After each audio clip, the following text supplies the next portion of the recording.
Ahora sí. ¿Aló, aló? ¿Se escucha bien? Hola, hola, hola, hola. Digan en el chat cómo se escucha. Estamos haciendo unas pruebas. Sí, estamos haciendo unas pruebas ya que estoy de otro PC, pero por lo que veo, yo me estoy escuchando acá doble. A ver, ¿Cómo estamos, Albert? ¿Cómo estamos, Austrian? ¿Cómo está el chat, nuestro querido chat? bien.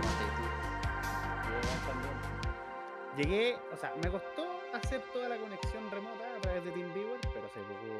Así que puedo streamear con un notebook de 3 GB de RAM.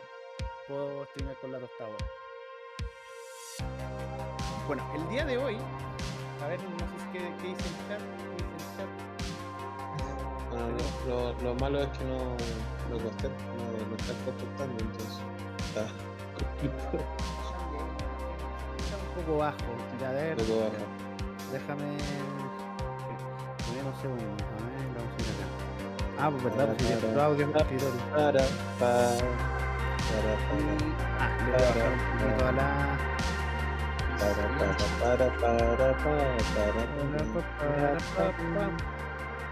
Ya, ahí por lo menos. No sé qué dice Cabezón, que es nuestro viewer por excelencia. ¿Qué tal se escucha ahora, gente?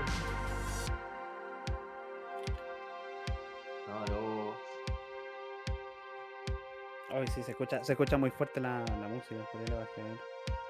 Bajar un Sí, hay poquito que más. bajarle Sí, el se escucha reproductor, un ¿no? poco fuerte. Se escucha mejor que antes, según yo.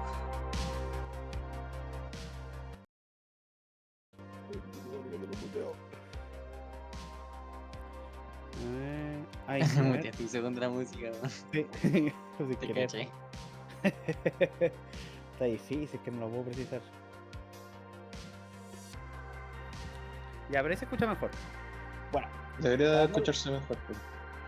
ya ahí me dice Carlos, o ya Carlos no te voy a pescar más. Pero Carlos me dice que se escucha bien. Me Bueno, está hablando ya, por- comenzamos entonces. Ya comenzamos entonces. Bueno, el día de hoy nos toca tema libre. Hice varias preguntas. O sea, les pedí que me escribieran preguntas por mi pato. Y también vamos a hablar un video que les comenté también acá a Austin Advert, que viene siendo sobre el tema del problema del cálculo económico. Ya que hace poco Visual Economics sacó un video explicando este problema con el tema de las inteligencias artificiales. Entonces, Austrian Advert, ¿pueden explicar para que los que nos están viendo qué viene siendo el problema del cálculo económico? Bueno, no sé si Austrian quiera dar como una pequeña Vale. introducción. Bueno, el problema del cálculo económico se da cuando interfiere la propiedad privada, dado que el cálculo económico, la posibilidad para que haya eso es que haya propiedad privada, porque sin propiedad privada no puede haber precios al no poder haber un mercado donde cada gente se apropia de bienes y los puede vender. Entonces, si la gente no tiene propiedad de cada bien, no puede venderlo, sucede que se socializan los medios de producción y eso quiere decir que no hay un índice del precio porque no hay un mercado. Entonces, como se socializan los costes, no se sabe cuál es ese índice de beneficio y coste de cada cuestión porque no hay una cuestión de que el precio se fija a través de la variación subjetiva. Entonces, ¿cómo pueden fijar un precio si no hay demandantes en los cuales digan cuál debe ser el precio óptimo a través de la, de la satisfacción de las necesidades? Entonces ahí es donde se da el problema del cálculo económico, que no se pueden saber a través de que no hay un mercado. Mira, ahí para poner en contexto un poco, complementando lo que dice Austrian, en la escuela austríaca existen dos visiones del problema del cálculo económico. La misesiana, que es la que está explicando Austrian, que es un problema de propiedad privada, y la de conocimiento, que esa es la de Hayek.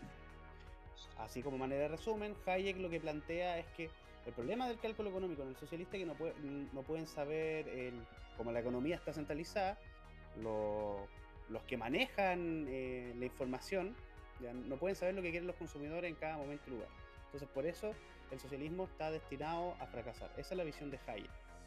No sé si, adversario, quieres complementar algo más. Bueno, a ver, yo voy a hacer una recapitulación de cómo es que inicia este tema del cálculo económico, cómo es que se da el debate y luego después cómo es que se da la respuesta de Mises y luego de Hayek al problema. Y cómo es que al final de cuentas la teoría de Hayek va tomando más fuerza en lo que sería la escuela austríaca moderna y también para lo que serían los socialistas modernos también.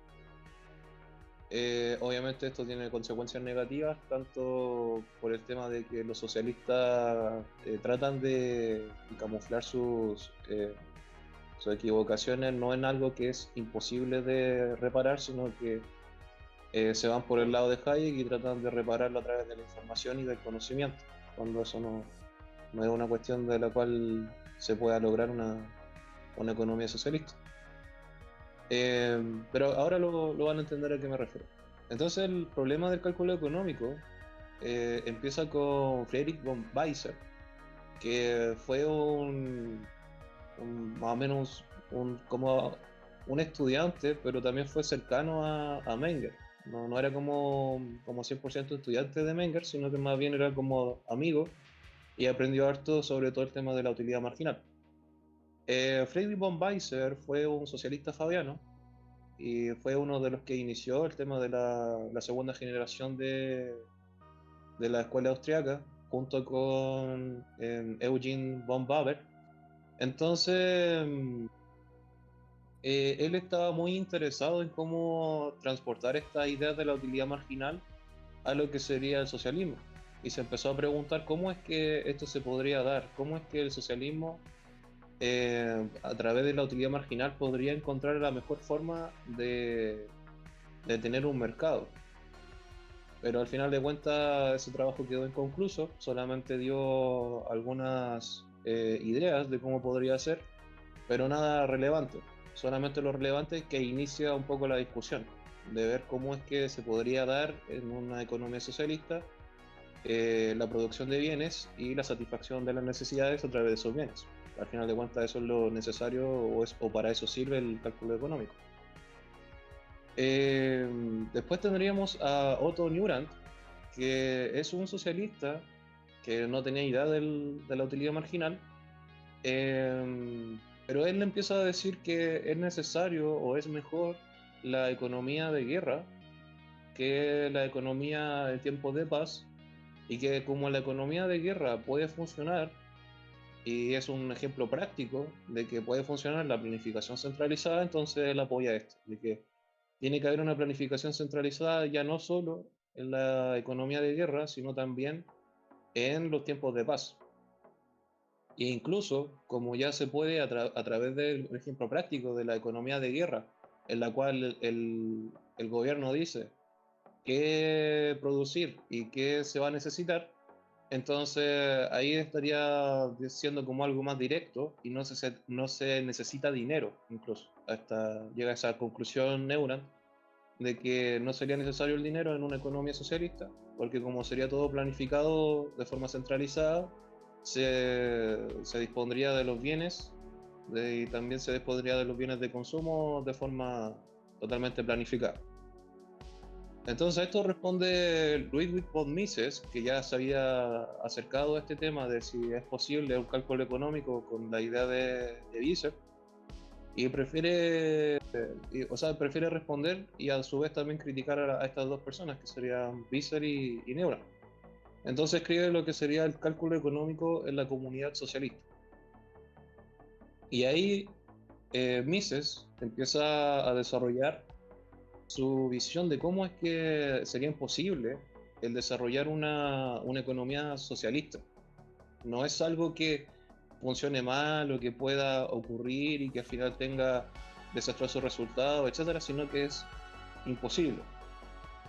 No es algo que se pueda llegar a hacer desde sus principios, sus fundamentos. Entonces Mises dice que como en una economía socialista los medios de producción están sociabilizados, lo que se tendría es que primero la gente no sabría cómo ahorrar. ¿Por qué? Porque como todos pueden acceder a los bienes de consumo que dan esos bienes de órdenes superiores o medios de producción sociabilizados, entonces al final de cuentas las personas no se detendrían a pensar si seguir consumiendo o no, o si ahorrar o no, para después invertirlo.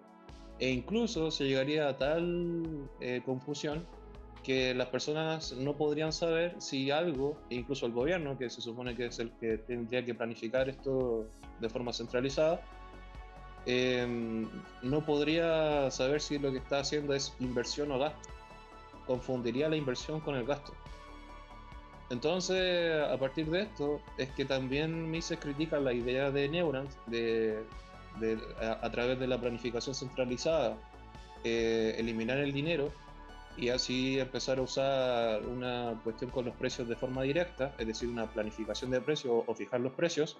Y entonces Mises dice que eso tendría consecuencias totalmente negativas para la gente, porque al final de cuentas el dinero o la información de los precios se expresa en dinero, como ya vimos en los capítulos pasados con Menger. Y obviamente Mises sostiene esta idea de que es a través del dinero que se puede hacer o se puede contratar la información de los precios. Y entonces es más fácil para alguien saber cuánto vale algo o qué precio tiene. Hablando claro de que el precio es una información intersubjetiva y el valor es subjetivo, pero yo creo que se entiende.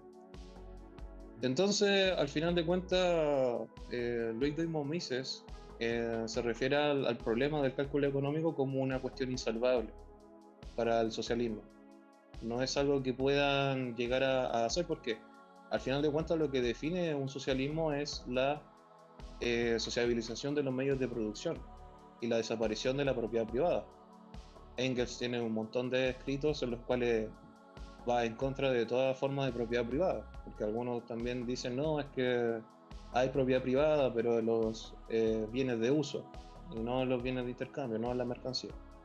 La propiedad Pero al personal. final de cuentas, claro, la propiedad personal. Entonces, al final de cuentas, lo que ellos apuestan es por una sociabilización total de los bienes, ya no solo de los medios de producción. Pero al final el socialismo, como va en detrimento de toda forma de propiedad privada, y en específico primero de la propiedad de los bienes de producción, entonces no hay forma de salvaguardar esa complejidad o ese problema que sería el cálculo económico según Ludwig von Mises. Así que es un problema de principios, no es un problema de información. Ahora, ¿qué sucede? Sucede que después llega una persona que se llama Henry Dickinson, y este propone utilizar las ecuaciones de Walras, porque no solamente Menger descubrió la utilidad marginal, sino que fue Walras y también Jevons. Y Walras pertenece a lo que se conoce como en economía la tradición de la escuela lausana. La escuela lausana utiliza equilibrios estacionarios y a su vez también utiliza modelos económicos para hacer soluciones a la economía o para tratar de predecir el mercado. Entonces la escuela lausana o las ecuaciones de Walras van como en este sentido. Entonces aquí Henry Dickinson intenta salvaguardar las distancias con el problema del cálculo económico o resolver el problema del cálculo económico a través de las ecuaciones de Walras. Obviamente no tiene ningún sentido porque primero no está resolviendo lo que sería la propiedad privada o el problema de la propiedad privada, y segundo, al final de cuentas la economía es totalmente dinámica, no hay equilibrios. E incluso los equilibrios que luego lo vamos a ver, que Hayek dice que hay equilibrios dinámicos, no tienen sentido. Pero ahí vamos después con eso. Y Igual, después de... ¿Sí? igual la socialización de los medios de producción va totalmente en contra del principio de la construcción de forma performativa. Porque ellos aclaran de que dos personas pueden ser el mismo propietario de un bien en el mismo espacio-tiempo. Eso es imposible, dado que si una persona está usando un bien, ese bien ya está tiene un espacio temporal donde se contradice si yo quiero usar el mismo bien. Entonces, dos personas no pueden usar el mismo bien en el mismo espacio-tiempo. Entonces, la socialización viene con estos problemas que va por este principio. Y por eso tienen dificultades al decir quién tiene que producir, pues quién va a consumir, o cuáles son los costos, y todo lo que conlleva con ese problema. No puede haber una decisión acorde a los costes de beneficio porque están socializados. Eso quería recalcar. Claro. Claro, es que al final de cuentas lo mismo que estaba diciendo, que en cualquier economía que postule o teoría que postule la sociabilización de algo, al final de cuentas no puede haber una formación de precios porque carece de sentido esa información, o no se puede crear esa información porque falta la propiedad privada. Claramente. Entonces siempre se va a dar esas confusiones porque, como tú decías, no hay quien diga de quién le pertenece a quién, o de si está bien consumir esto o no, o si se está invirtiendo, se está gastando. No hay un entendimiento de ello porque falta lo más importante, que sería la propiedad privada. ¿Están diciendo que se escucha bajo, parece?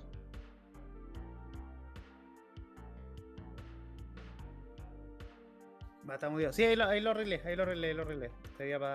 Sí, se escuchaba un poco bajo, pero ahí ya lo solucioné. Debería escucharse mejor ahora. Estoy esperando Bueno, que Se me sigue confirme. escuchando un poco bajo, parece. Pero ¿Cómo se igual se escucha? escucha. Tengo el problema, pero para escucharlo. A ver, déjame.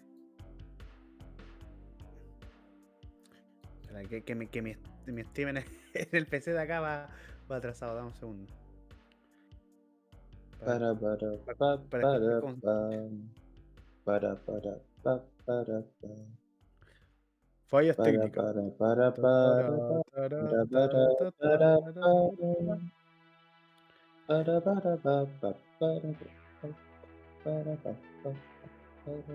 ¿Es Lola que hace? Ya, ahí se escucha mejor. Ahí se escucha mejor. Ya. Bueno, nos habíamos quedado con Henry Dickinson, que hablaba de esto de utilizar las ecuaciones de Walras y la forma de ver la economía de la escuela lausana, de integrar modelos estacionarios y hacer cuestiones económicas, pero lo que dice Dickinson es que eso se puede aplicar no solamente a cuestiones puntuales, sino que a toda la economía. Y después estaría Maurice Dove, que él propone la idea de una centralización en el consumo.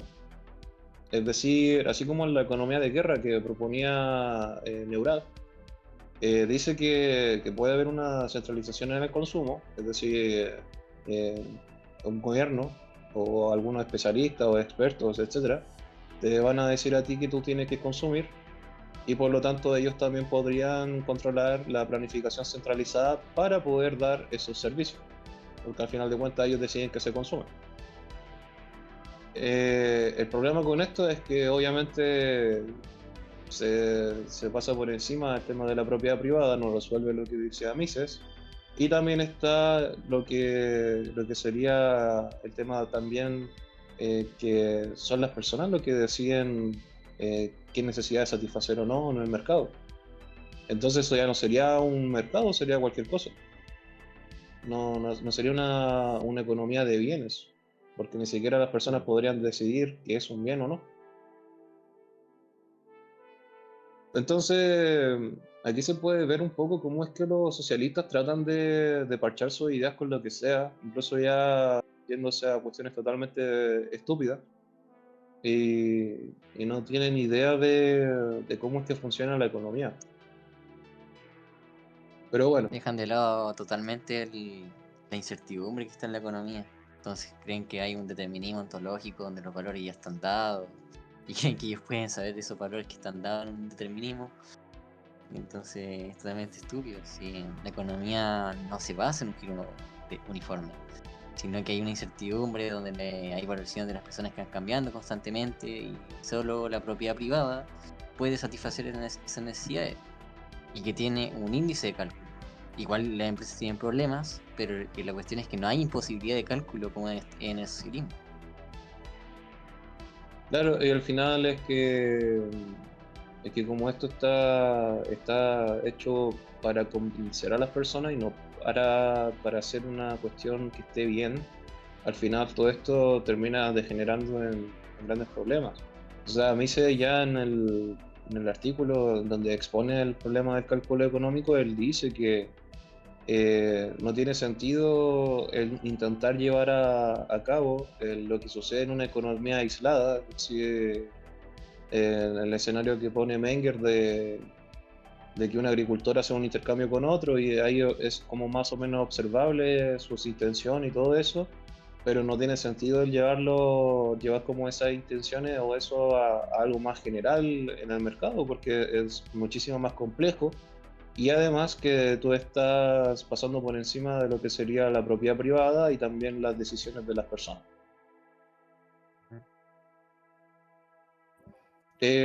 Bueno, aquí Hayek vamos viendo cómo es que va evolucionando, porque Hayek ya empieza a ser el discípulo de Mises y empieza a hacer también sus trabajos propios, y Hayek empieza a responder a estos dos, a Henry Dickinson y Maurice Dove. Y Hayek le dice primero que las ecuaciones de Walras no sirven para equilibrios dinámicos. Aquí el tema de los equilibrios dinámicos en Hayek se va a repetir harto.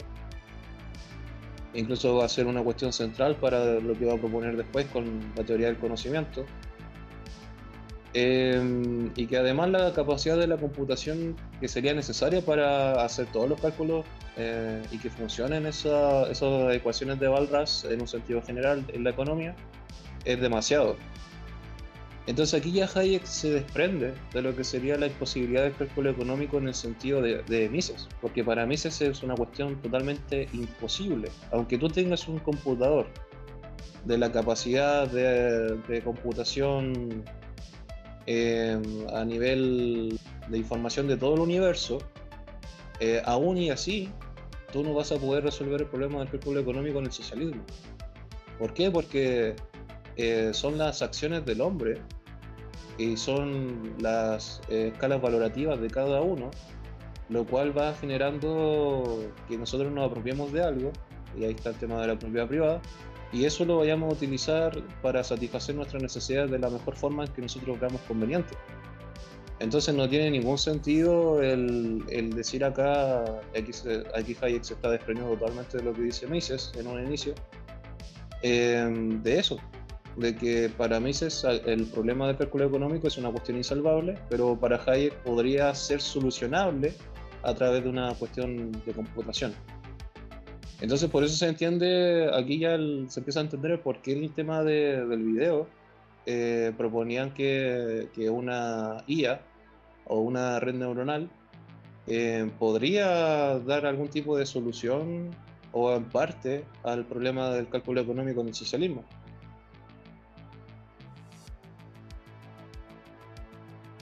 Claro.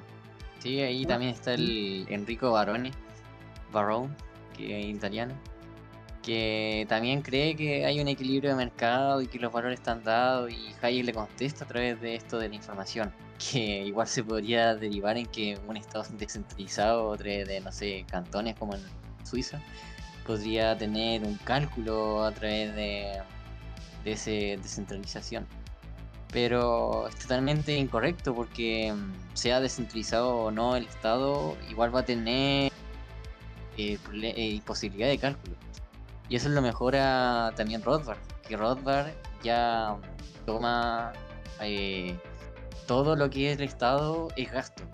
Ya Mises decía que algunas cosas del Estado sí sirven, como sería arreglar las carreteras o comprar librerías públicas para brindar información y todo eso. Pero no, Rothbard dice que todo Estado no produce y tiene imposible cálculo y solo gasta. ¿Por qué? Porque el Estado es el que roba a los productores. Entonces todo lo que se lleva al mercado, donde sí satisface a las personas a través del consumo, y si no lo satisface, quiebra. Todo eso lo quita el Estado y lo gasta en cosas que la gente no decide, sino que a través de la coerción se dan esos bienes que son de mala calidad, porque no hay un índice de precio y coste en cada factor productivo para saber cuál es mayor beneficioso que mayor costo.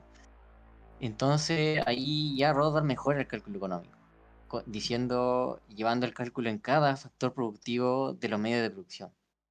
Entonces ahí ya queda totalmente refutado el tema del cálculo económico a través de un Estado, a través de la propiedad privada. Porque si llevamos una sociedad totalmente con propiedad privada, nos lleva a la conclusión lógica que solo es posible a través de un narcocapitalismo. Porque el Estado es en sí la violación de la propiedad privada a través de la socialización de los medios de producción. Claro, es que muchas veces se trata este tema del problema del cálculo económico en un sentido de vivir en un socialismo tipo URSS o Cuba o Venezuela, pero la gente como que no lo ve, o aquellas personas que le interesan estos temas como Rayo o como el Axel chileno, o sea, el Hayek chileno. El Hayek chileno, al final de cuentas tiene problemas porque no lo ven en un sentido de que ven los medios de producción sociabilizados que hay en el poder político. Claro. Porque en el poder político está sociabilizada la defensa, la justicia, el dinero, el ahorro, las pensiones, etcétera, etcétera, etcétera. Hay un montón O de sea, servicios que están sociabilizados en el poder político. Entonces, si a ellos les pareciera de verdad mal el que algo estuviera sociabilizado y que al final de cuentas no es nada bueno, que lleva solamente a cuestiones equívocas y malas y que producen un desastre total, entonces ellos lo estarían criticando y serían cercanos o serían propiamente tal libertarios de verdad, pero al final de cuentas ujú, ellos aceptan y siempre están hablando de un mínimo de que tiene que haber de poder político y que tiene que haber un mínimo de sociabilizar los medios de producción en esos servicios que se encarga el Estado. Mira, hay como manera de claro. agregar lo que estás diciendo tú, Adver. Hace poco, bueno, yo lo comenté ayer, pero lo vuelvo a comentar para los que no hayan visto el podcast. Yo estoy a cargo de un ciclo de lectura donde estamos leyendo un libro del Hayek chileno. Yo creo que se entiende cuál es su libro más popular. Y tú llegas al capítulo que creo que es el capítulo 2, y tú lo lees y tú dices, oye, pero este tipo es libertario, porque te dice, bueno, solo se vive o del trabajo ajeno o del trabajo propio.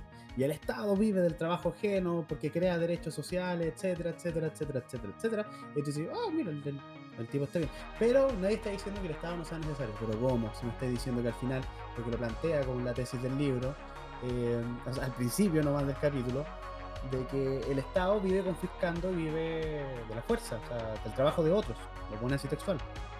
Entonces, y después dice, pero bueno, nadie está diciendo que no sea necesario. Entonces, ¿cómo? ¿Qué me estoy diciendo? ¿Es o no es? ¿Es bueno o malo? Y para sacarse esa como tesis de que es bueno o malo, él plantea de que, bueno, pero este no es un análisis ético, es un análisis económico. A mí me Eh, impresiona pero que. mira, al final de lo que voy a hacer ahora como exposición, voy a terminar diciendo algunas cosas de Hayek y lo comparamos con el Hayek chileno, a ver qué tan parecidos son y si está bien el sobrenombre de Hayek chileno o no. Ya. Pero bueno, siguiendo con lo que pasó a través de este gran debate del tema del cálculo económico y por qué está tan mal planteado hoy en día, Hayek le responde también a Maurice Dobb, que fue el que dijo que había que sociabilizar también el consumo, entonces así sería más fácil la planificación de la economía en su totalidad de forma centralizada. Ahí Hayek le responde, de nuevo, no le dice el tema de la propiedad privada y le responde que nadie querría vivir así, que la sociedad occidental no se quiere vivir así, etc. Aunque después, con el tiempo, las ideas socialistas fueron muy populares en Occidente. Después vendría un personaje que cambiaría más o menos la profundidad del debate, que sería Oscar Lange. Oscar Lange propone una forma de economía socialista en la cual funciona un mercado, es decir, hay como una forma en la cual se puede mantener cierta propiedad privada, pero es un engaño al final de cuentas. ¿Por qué? Porque lo que propone Oscar Lange es que al final vayan a ver como una especie de expertos funcionando, en la cual ellos lo que harían sería como ir viendo cómo es que funcionan los precios y cómo es que a través de ensayo de error se pueden ir fijando estos precios. Entonces, no hay propiedad privada de verdad. Lo que hay es un engaño, como el que hay hoy día, por ejemplo, con el dinero, en el que te dicen que el dinero te pertenece, pero al final de cuentas no es tuyo, o con lo que existe hoy en día con la propiedad privada como tal, en un sentido legislativo, en el cual el que tiene la última decisión sobre la propiedad privada, que dicen que es tuya, no eres tú, sino que es el poder político. Entonces, a través como de ese mismo engaño es que Oscar Lange dice que el problema entonces no está en la propiedad privada, sino que estaría en que cómo hacer como llegar a esa conclusión de los expertos para poder hacer como una especie de especialistas que vayan a través del ensayo y error fijando ciertos precios.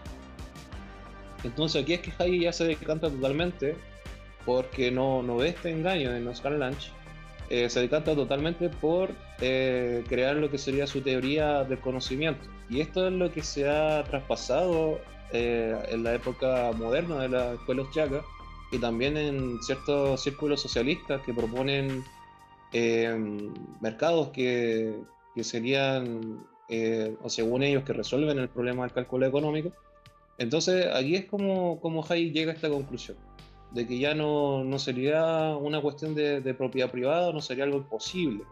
Pero lo que dice Hayek y contesta Oscar Lange eh, es que habría como una teoría del conocimiento, es decir, habría un conocimiento en el que el ser humano tiene dos formas distintas de conocimiento. Una sería el conocimiento científico, que sería como algo más observable, es decir, esto se da patente o se observa cuando nosotros estamos planteando qué sería lo cierto, qué sería lo verdadero, y en el medio de esos debates donde se muestra más ese conocimiento. Y el otro sería el conocimiento tácito. Y el conocimiento tácito no es tan fácil de entender, pero sí es el cual, os dice Hayek, que el cual nosotros utilizamos cuando estamos actuando en un mercado o actuando para tomar ciertas decisiones, no solamente mercantiles. Entonces aquí entra ese tema epistemológico que dice Hayek, de cómo es que la información puede estar mejor en una cuestión descentralizada. Es decir, en la medida en que se tenga partes de ese conocimiento y esas partes de ese conocimiento pueden ir confluyendo entre sí y haya una conexión, como por ejemplo el sistema de precios, puede ir evolucionando esta información hasta llegar a un estado ya no de equilibrio dinámico, sino de equilibrio absoluto. No sé si eso te recuerda algo, Austrian, el tema del equilibrio absoluto con espíritu absoluto. Sí. Sí, sí, yo también he dicho que el evolucionismo de Hayek siempre me resuena al devenir histórico de Hegel. Me hace como mucho coincidencia. Devenir histórico, pero con paso extra. Sí, Bueno, entonces aquí Hayek va dando estas cuestiones de que es necesario mantener una descentralidad o descentralización en la información de los agentes de conocimiento, sobre todo en el sentido tácito, porque así se puede mantener esta cuestión de evolución. Pero de nuevo, está el problema de que Hayek no se va a los principios o no se va a la cuestión de qué es lo que realmente imposibilita el cálculo económico en el socialismo, que de nuevo es la propiedad privada, no es otra cosa. Porque si tú lo agarras como el tema de la información o el tema de la centralidad de la información, se puede llegar a decir incluso de que entonces en una empresa en la cual solamente sea una persona la que emprende y tiene que tomar todas las decisiones, la información está centralizada. Entonces ahí sí habría un problema, cuando al final de cuentas no lo hay, o sea, eso no funciona como una economía socialista, no habría un problema del cálculo económico, ¿se entiende? claro, también está la crítica de Hoppe que dice que en una familia donde el padre toma las decisiones por ser el padre de la casa, el que trabaja y todo eso, y también la madre, también habría una centralización de las decisiones en una familia. ¿Y eso sería malo? ¿Sería malo que el padre que tiene más conocimiento de la vida, si es que estamos hablando de un padre con buenas costumbres, como sería un libertario, por ejemplo, sería malo que tuviera la centralización de enseñanza a su hijo? Entonces, ahí no está derivando cosas de los principios, sino que ve como principio algo que es consecuencia de lo trascendental que sería la propiedad privada. Entonces ahí todas las críticas que se le hace a la imposibilidad del cálculo económico son hombres de paja dados por Hayek a derivar algo que sería la información de precio y no por la propiedad privada, que es su causa. Claro, y además que esto, si tú te pones a pensar en un sistema, por ejemplo, o una comparación con lo que decía Mises, el argumento de Hayek es muchísimo más débil que el argumento de Mises, porque Mises Totalmente. claramente está imposibilitando el que haya un cálculo económico, pero Hayek deja la puerta abierta a que eso ocurra. Entonces, obviamente, por eso se hizo más popular el argumento de Hayek frente al de Mises, porque Mises ya dejaba la conversación por cerrada. Si no hay propiedad privada, no hay economía, no hay mercado, fin. En cambio, Hayek Claro. se presta más, o el argumento de Hayek se presta más a hacer asunciones, a hacer modelos y empezar a intentar refutarlo. Como deja la puerta abierta, entonces se puede intentar a través del socialismo de alguna forma sostener que es posible un cálculo económico. Entonces Claro, por eso me molesta, o yo diría que nos molesta el argumento de Hayek, porque al final debilita el argumento de Mises. ujú. Claro, al derivar algo una- como algo, una necesidad particular, las respuestas pueden ser muchas. Son respuestas particulares y todo eso. Pero todas nos pasan de en una contradicción que sería negar la propiedad privada como algo necesario para que haya precio. Entonces, totalmente un hombre de paja para criticar la imposibilidad del cálculo económico en el socialismo. También está que Hoppe lleva más allá de la idea del cálculo económico, también con Rothbard, por supuesto, que todo Estado es socialista, porque para que exista el Estado, necesariamente tiene que socializar algún medio de producción como sería la seguridad y la justicia. O sea, dos medios de producción tienen que estar socializados para que exista necesariamente el Estado. Entonces a mí me da risa cuando los liberales que se quedan atrás con el argumento de la imposibilidad de cálculo económico, se quedan con Hayek, definen socialismo como socialización de los medios de producción, pero no se dan cuenta que el Estado en sí es una socialización de los medios de producción. Claro. Bueno, y a partir de lo que sucedió con Hayek y esa debilitación, por así decirlo, del argumento de Mises, o que propuso un argumento más débil que el de Mises, al final de cuentas la escuela austriaca empezó a hacer uniones con teorías neoclásicas de los equilibrios y etcétera, como ya Hayek introdujo el tema de los equilibrios dinámicos. Claro. Y también empezaron a utilizar modelos matemáticos, empezaron a usar un inductivismo por el tema de la información, etcétera. ¿Cuántas veces he escuchado de los También, sí, cuántas adelante. veces cuántas veces he escuchado de los neoaustriacos decir equilibrio monetario dado por la reserva fraccionaria y todo eso? Cuando no hay un equilibrio monetario, cuando está la utilidad marginal, que la valoración subjetiva siempre varía, nunca es invariable. Entonces se van totalmente en Claro, contra de los principios de la escuela austriaca. no hay constantes. Ujú. Bueno, y a partir de esto tenemos ideas que han surgido en el socialismo hoy en día, que a muchas personas les parece, incluso desde el punto de vista liberal, o incluso desde los zurdos que son socioliberales, les parece correcto y es lo que se debería aplicar hoy en día, que sería la idea de Adaman y de Min, que, que son personas que usaron la idea de Hayek del tema de la información para proponer ideas descentralizadas apoyados, por ejemplo, en la idea de Robert Owen sobre la cooperativa o el cooperativismo, eh, en donde, en donde todo estaría descentralizado, la información estaría descentralizada y también la propiedad de esas cosas estaría descentralizada. Entonces ya ahí habría una cuestión que soluciona el problema del cálculo económico.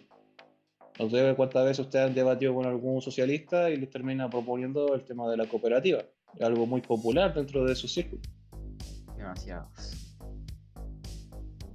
Y después tendríamos la idea de Bud Hahn y John Romer, que proponen como algo similar a lo que decía Oscar Lange, de una comisión de expertos que estuviera vigilando este mercado y a través de ensayo y error fuera ajustando los precios, pero se influye de la idea de Hayek y hace una idea con el tema del conocimiento y de la información, y además le agrega el tema de que sería cómo funcionan los bancos centrales, es decir, el Banco Central como va dirigiendo o va controlando cómo funciona el dinero, ellos proponen que esa función se extienda y a través de una comisión de expertos controlar todo lo que sería el mercado, pero que hubiera un mercado estilo como China, en el sentido de que hay intercambios, se pueden hacer ciertas cosas, pero eso todo va controlado en última instancia por el poder político, así como funcionan los bancos centrales con el dinero. Tú puedes hacer intercambios de dinero, puedes hacer ciertas cosas, obviamente que no vaya en contra del poder político, y eso todo va controlado por una comisión de expertos que va moviendo la tasa de interés, va emitiendo deuda, etc. Entonces, hasta ese nivel llega el tema de la debilidad del argumento de Hayek, en hacer parecer que las ideas socialistas pueden llegar a cerrar para algunas personas que estudian economía desde la escuela austríaca incluso.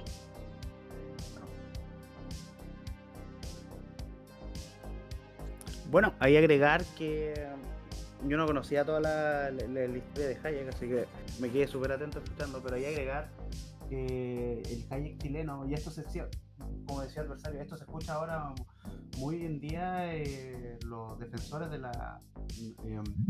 los neoaustriacos que defienden desde el punto de vista de Hayek, y el Hayek chileno, por ejemplo, dice al principio del libro, el otro día les leí la cita acá a Austin y al Alfred, y no podían creer que la cita era de él, porque al final lo que dice al principio del libro es que, bueno, mientras no existe la inteligencia artificial de que pueda como controlar el conocimiento y saber qué quieren los consumidores en cada momento y lugar, tenemos que trabajar. Pero entonces nunca le termináis de cerrar la puerta, como bien dijo adversario, a los socialistas. Entonces ellos pueden seguir dando vueltas, pueden seguir atacando, y la cosa nunca va a terminar. Cuando Mises fue muy explícito de que sin propiedad privada no hay cálculo económico, fin, se cierra la discusión. Exacto, y además que ese tema de la inteligencia artificial, yo estoy viendo de hace rato que lo están proponiendo para sustituir el gobierno, sustituir una comisión de expertos, es como el siguiente paso de la tecnocracia. Entonces ya esto, cuando al final de cuentas la inteligencia artificial o las redes neuronales, que al final de cuentas la inteligencia artificial es solamente una cuestión de marketing, porque no hay una inteligencia artificial, sino que es puramente algo estadístico que puede ir colocando palabras que les parezca más competentes que otras, según una cuestión meramente, como dije, estadística. No es que piense, no es que haga juicios sobre la realidad, sino que al final de cuentas lo que sigue es una cuestión de costumbres y nada más. Entonces, cuando esta red neuronal sea sofisticada y ya las personas no entiendan la diferencia e incluso comiencen a creer que es una inteligencia superior a todos nosotros, van a hacer los políticos que esa inteligencia van a colocarla como a cargo de todo. Y si esa inteligencia se equivoca, va a ser culpa de ella. Es decir, van a tratar de transformar a la red neuronal en un agente o un sujeto de derecho, con la posibilidad incluso de gobernar. ¿Por qué? Porque es una inteligencia superior a nosotros. Entonces, ¿cómo nosotros vamos a estar en contra de que algo superior nos gobierne? Los cristianos están muy de acuerdo con eso, por ejemplo. Entonces, No, pero mira, ahí como agregar, hace no mucho tiempo hubo un filósofo acá chileno, el apellido Pomodoro, de que él dijo: yo prefiero de que nos controle la inteligencia artificial antes que el poder político. Como, ¿qué?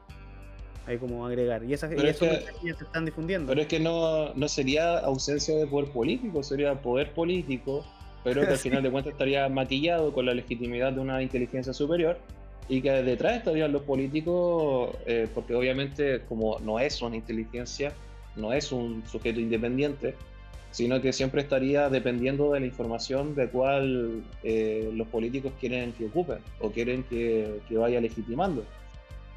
Podemos ver los sesgos que tiene, por ejemplo, ChatGPT con ciertas cosas de izquierda.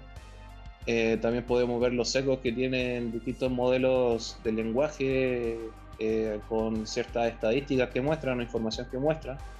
Entonces está claro que se puede condicionar a estas redes neuronales, y obviamente se puede condicionar para que favorezca a los políticos o a los técnicos que estén detrás de esa red neuronal en contra de lo que serían las personas.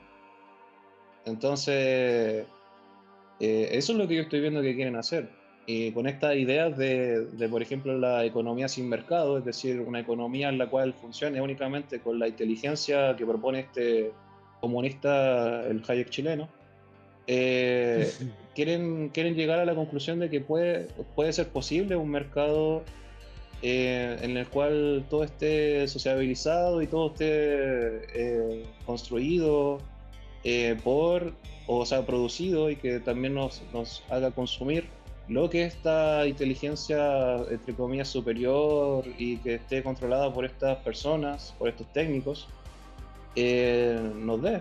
Entonces, al final de cuentas, no son ideas muy separadas o muy lejanas a lo que proponía Oscar Lange o lo que proponía eh, John Romer o Barthes, que al final de cuentas sería que exista un tipo de producción, pero que al final de cuentas en última instancia esté todo controlado por una máquina o por una comisión de expertos. Por eso dije, es como el paso siguiente de la tecnocracia, que la tecnocracia propone eso, que todo esté manejado por expertos o por un panel de expertos.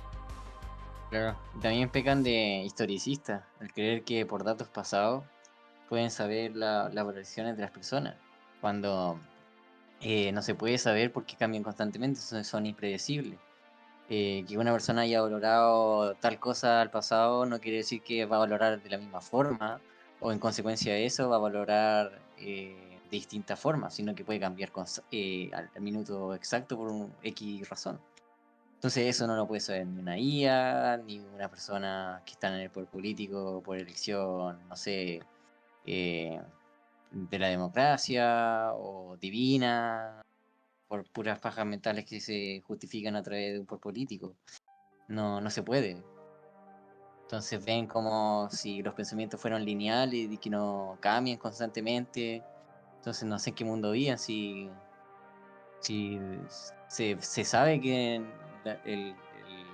la razón es algo que cambia constantemente según lo que pensamos. Son los pensamientos. Claro, es que, por ejemplo, a mí se me viene a la mente unas palabras o sea, estaba viendo una serie hace mucho tiempo y dijo como un comentario que si tú no lo entiendes con profundidad es como que te va a parecer muy trivial. Pero al final de cuentas la economía, lo que nunca va a pasar de moda o lo que nunca va a dejar de importar va a ser las personas.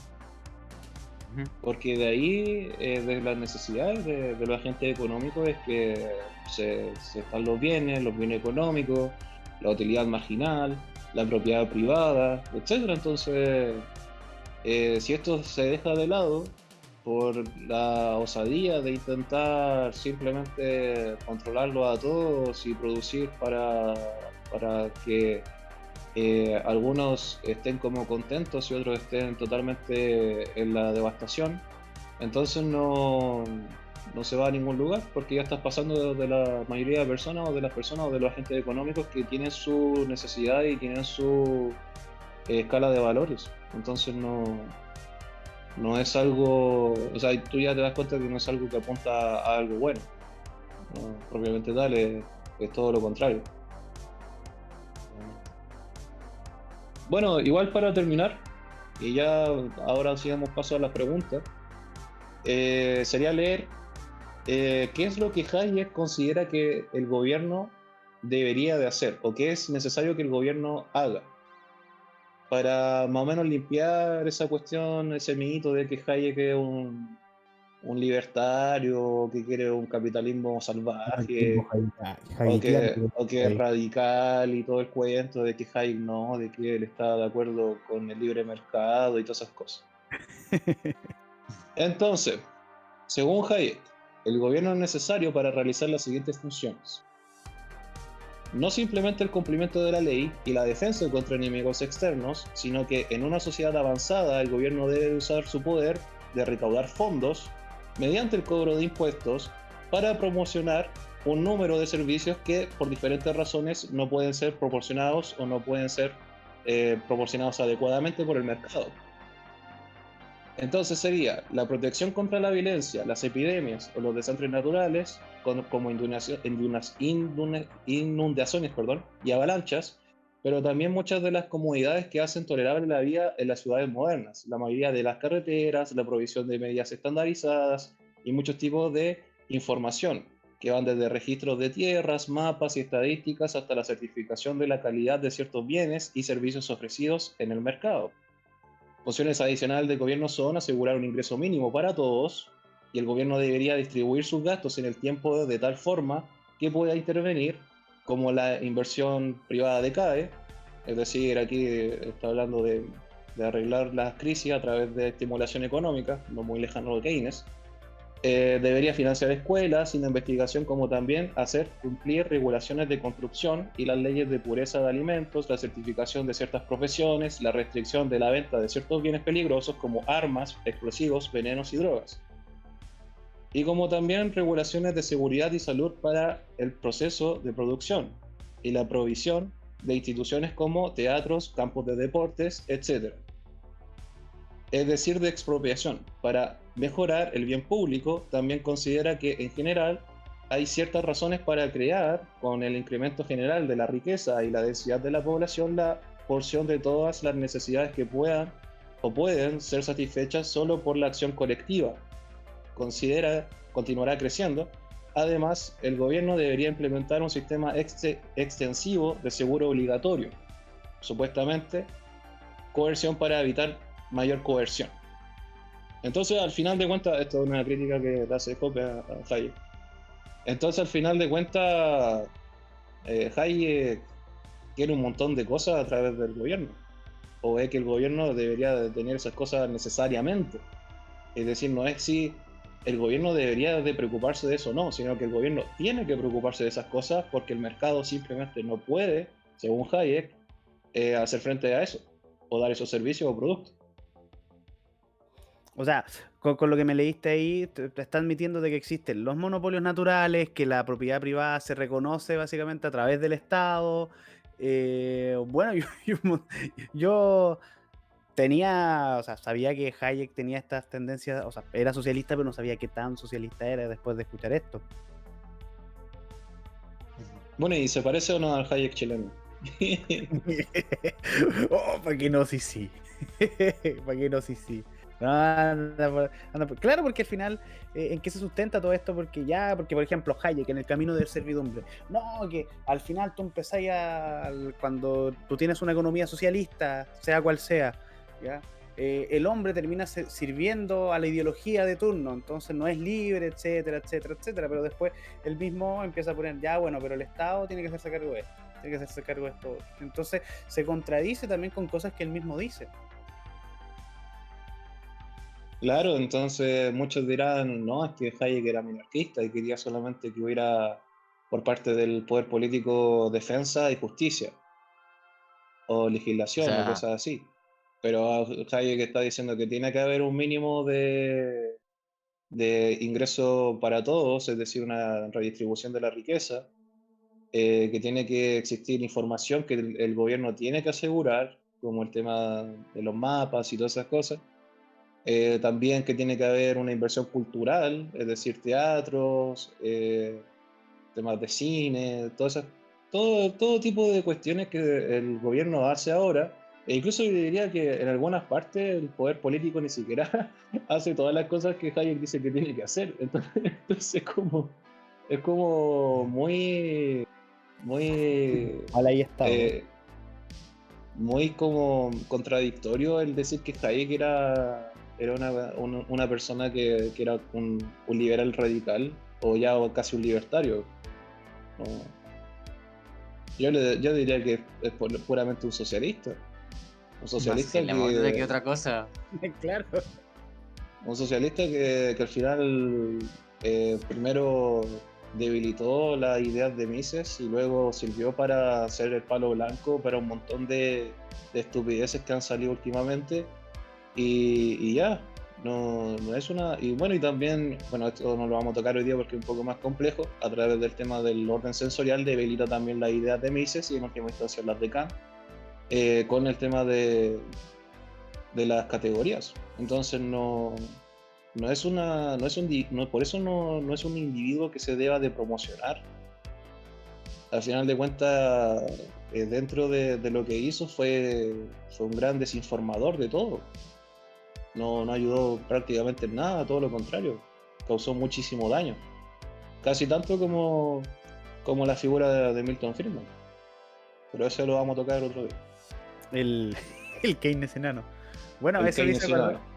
eso me hizo acordarme cuando tuvieron esta junta con Mises, o sea, estaban todos los supuestos defensores del libre mercado, y Mises los empieza a escuchar. Ahí estaba Hayek, estaba Milton Friedman, estaba, no me acuerdo quién es más, pero ahí Mises en ese momento, esta historia la cuenta tanto Hayek y la cuenta tanto Milton Friedman, de que Mises lo escucha cuando te están hablando de cómo debe ser el libre mercado y todo. Mises se para y o sea, antes de pararse le dice: ustedes son una banda de socialistas, y se acerca a Milton Friedman, la apunta con el dedo y le dice: tú eres un socialista, y se va. Es muy Pasó. buena esa historia. Bueno, es que eso te deja ya claro cómo es que se comportan estos tipos, cómo es que han desinformado durante toda su vida hasta que se murieron y esas ideas quedaron ahí, haciendo desinformación sobre lo que es el capitalismo, lo que es el libre mercado y cómo es que funciona la economía detrás de ello y cómo es que se puede fundamentar esa idea. Y me da risa porque Milton Friedman está diciendo, no, nosotros estamos discutiendo sobre la redistribución de la riqueza y no sé por qué nos dijo socialistas si éramos defensor del libre mercado. Oh, verdad, se había olvidado. Estábamos discutiendo cómo terminar con la propiedad privada, pero no sé por qué nos dijo socialista. Claro, oh, Dios mío. Oye. Bueno, ¿les parece si pasamos a las preguntas? Ya. Hay Sí, preguntas que están sí. relacionadas con esto y hay otras preguntas que no. Voy a leer primero la de Cabezón, que estuvo acá en el chat y me ha estado insistiendo todo el rato. Y ¿Ya? dice: he visto comunistas que dicen que el éxito de los planes quinquenales de la Unión Soviética refuta el cálculo económico. ¿Cómo responderían a eso? Bueno, yo creo que ya queda un poco claro que el problema del cálculo económico es de propiedad privada, pero ¿cómo responderían a eso? A ver, el tema Yo, de la economía de la URSS pasó por varias instancias.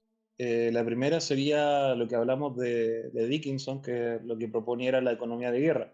Entonces fue esa economía de guerra la que se mantuvo durante el primer periodo, que sería durante la revolución exitosa al gobierno demócrata o el gobierno democrático que se está postulando, que hicieron los leninistas o los bolcheviques.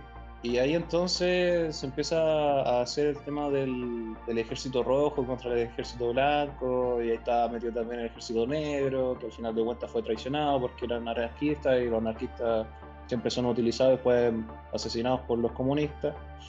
Ahí pueden leer lo que pasó en Markovia. Y entonces durante esa época se utilizó el tema de la economía de guerra. En la planificación central, tanto en temas de consumo, es decir, como estaban en guerra, la gente, según estos tipos, iba a necesitar consumir alimentos muy pobres o los que fueran de mejor calidad, en sentido de que recuperaran a las tropas lo más rápido posible. Y también el tema de las armas, todo tipo de cosas que fueran necesarias para la pelea o para la guerra. Y en el tema de la producción también, y también el tema de la planificación central se da de esa forma. El problema es que esto obviamente funcionaba mientras tengan terreno que conquistar o cosas que fueran obteniendo a través de esto, mientras tuvieran la legitimidad de decir vamos a ganar esta guerra y vamos a ser libres y vamos a estar por fin en una sociedad comunista, etc. Entonces, todo eso se va perdiendo porque los campesinos y los soldados, ellos apoyaron a los bolcheviques, a los soviets, porque querían salirse de la guerra. Pero Lenin, al final de cuentas, hizo una guerra civil, entonces no tenía sentido lo que... Porque a ellos le habían ofrecido las tierras, le habían ofrecido las casas y todas esas cosas, pero no lo estaban obteniendo y tenían que luchar otra guerra. Entonces, para cuando Lenin muere, Stalin se da cuenta un poco del tema de la polarización que hay en la URSS. Ahí ya un poco la guerra está pasando a segunda instancia, es decir, ya se están calmando un poco las cosas. Y ahí es cuando Stalin propone lo que serían los planes quinquenales. los planes quinquenales son una planificación en la economía cada 5 años, por eso se llaman quinquenales. Y ahí se postulan planificación para todo lo que era la URSS, obviamente con algunas cosas dependiendo de cada parte, pero al final de cuentas lo que esto contrajo, y sobre todo lo vivieron los ucranianos, fue el tema del Holodomor, que los campesinos no sabían qué pasaba con la economía, pero lo que sabían era que iba todo mal. Entonces la gente se estaba muriendo de hambre. Y no fue poca, fueron millones. Millones de personas que se empezaron a morir de hambre porque no podían hacer frente a la economía ni podían prever lo que iba a ocurrir a la economía. Muchas personas dicen, no, es que durante ese tiempo Stalin únicamente mató a lo que eran los grandes propietarios de las tierras, y también es que también lo que hubo fue una sequía y por lo tanto eso mató gran parte de la agricultura, pero da lo mismo. En una economía que no hay propiedad privada, tú no vas a poder hacer frente a esas cosas, sobre todo el tema de la sequía, porque al final de cuentas no tienes los medios para apropiarte de ciertas cosas que te van a ayudar a generar medios de producción y al final de cuentas medios de consumo que puedan ser resistentes a estas cosas del clima, porque el ser humano siempre ha estado en pelea con el clima. Entonces esa excusa de que no, de que había sequía, de que pasó esto, que pasó esto otro, no tiene ningún sentido.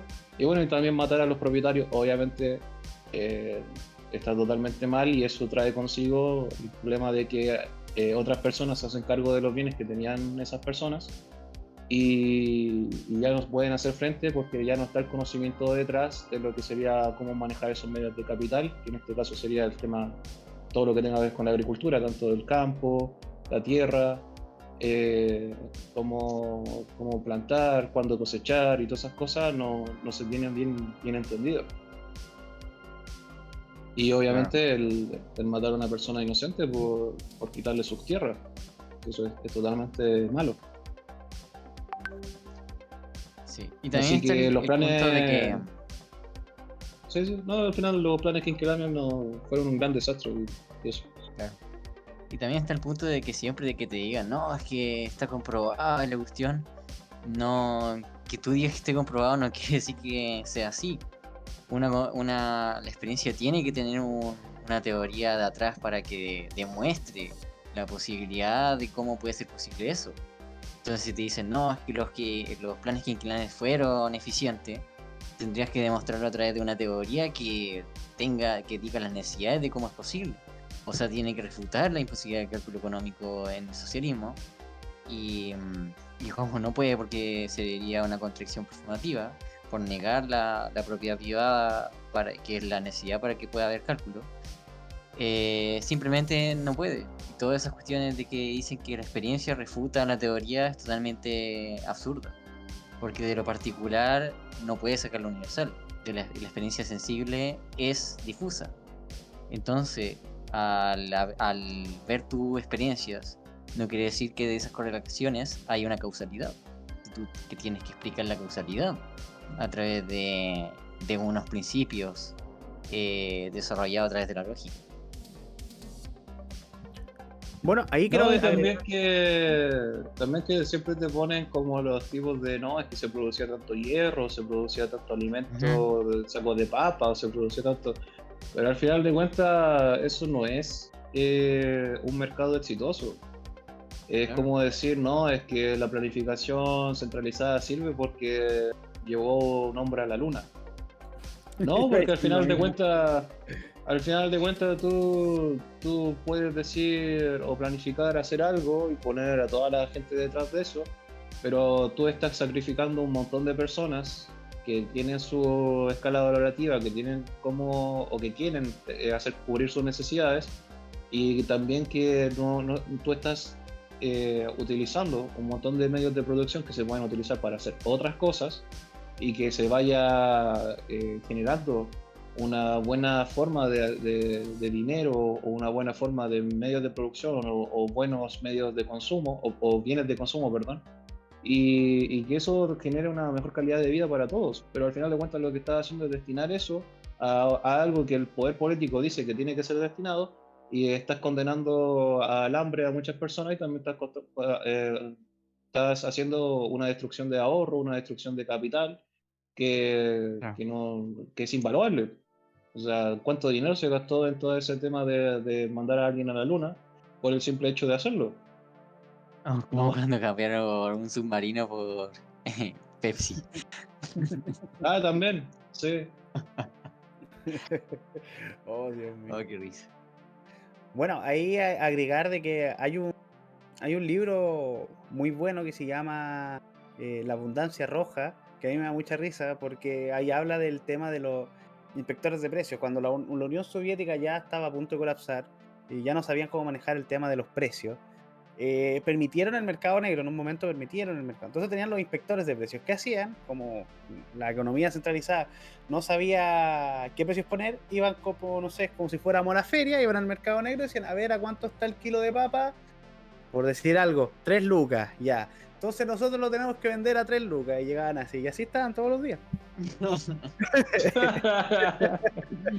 Tenían en el mercado negro. Es que tampoco funciona eso, porque muchos dicen, no, es que Yugoslavia, y ese experimento de Sí, Yugoslavia fue bien y todo el cuento, que al final de cuentas era como tener una zona de mercado libre, y a través de eso la URSS iba agarrando el tema de los índices de precios y lo ocupaba para todo lo demás. Pero si nosotros, no, incluso ni siquiera hay que ir a Mises, sino que nos recordamos lo que decía Menger sobre el mercado, nos vamos a dar cuenta que no tiene ningún sentido, porque los precios y los bienes cambian en cómo el mercado los valora, de muchas formas, en la distancia que tienes que recorrer, es que las personas culturalmente tampoco los van a valorar de esa forma, y así sucesivamente. Entonces no tiene sentido el agarrar los precios de un mercado que es muy pequeño y que más encima es un mercado negro, que obviamente tiene distorsionados los precios porque está siendo un mercado regulado, y después intentar extrapolar esos precios para todo el mercado, en su mayoría. bueno, No tiene ningún sentido. ese libro, el de la abundancia roja, los mismos inspectores de precios después reclamaban porque decían, oye, no podemos llevar los precios porque yo voy, no sé, en la mañana y en la tarde ya hay otro precio, el que está en el mercado negro. ¿Cómo es la cuestión? O ya era más caro, entonces también después terminan desechando eso. Eso también no era la gracia. Entonces, oye, no funciona. Algo iba a decir que se me quedó en el tintero, probablemente una mentira porque se me olvidó, pero bueno. Voy a leer las otras preguntas antes de que se me vayan, se me vayan. Las otras las tengo acá. Un Pero segundo. ahí Cabezón está diciendo que en Yugoslavia sí tenían un libre mercado. Sí, en Yugoslavia, al menos ese era como el experimento, permitieron un libre mercado.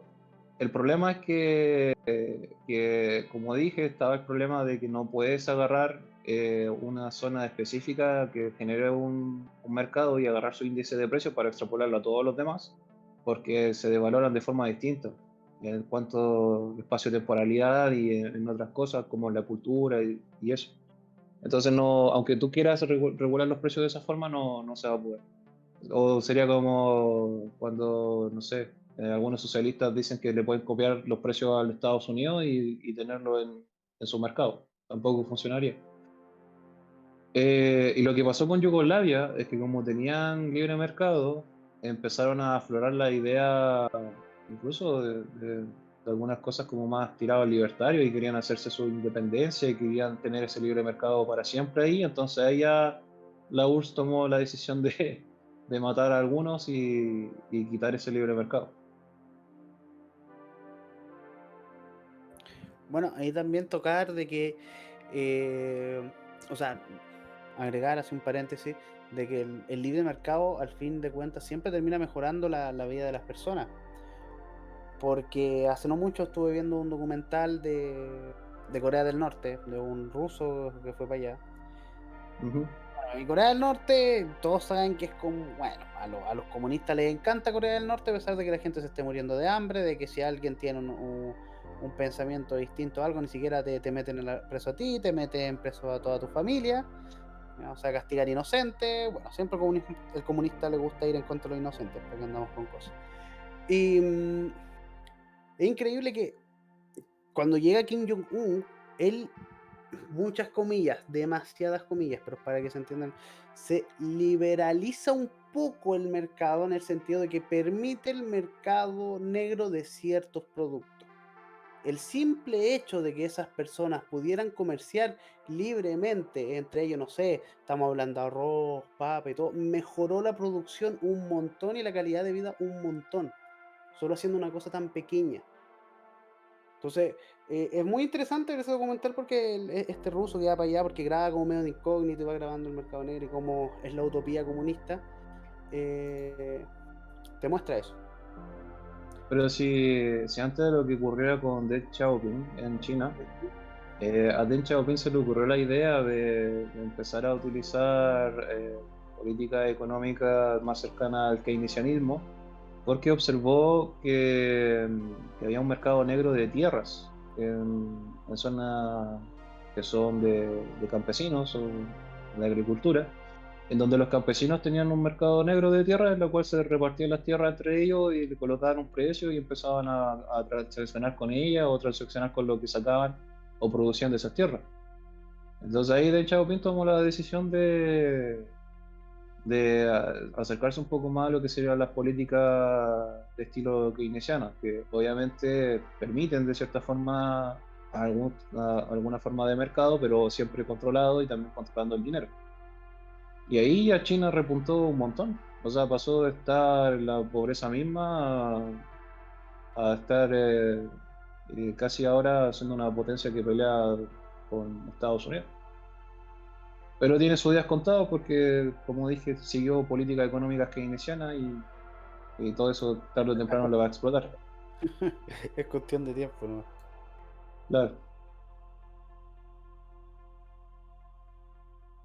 Mira, voy a leer las otras preguntas, ¿ya? ¿vale? Eh, no- las que vienen ahora no tienen mucho que ver con el tema que estábamos hablando, pero me la hicieron por Instagram. La primera pregunta dice, de Daniel Pizarro, ¿qué opinan de la contraeconomía?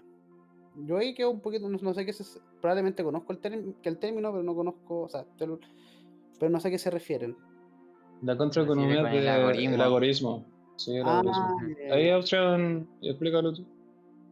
Vale, la contraeconomía se refiere a comprar todo por mercado negro y evadir impuestos para quitarle la financiación al Estado y después para que se caiga así sin financiación.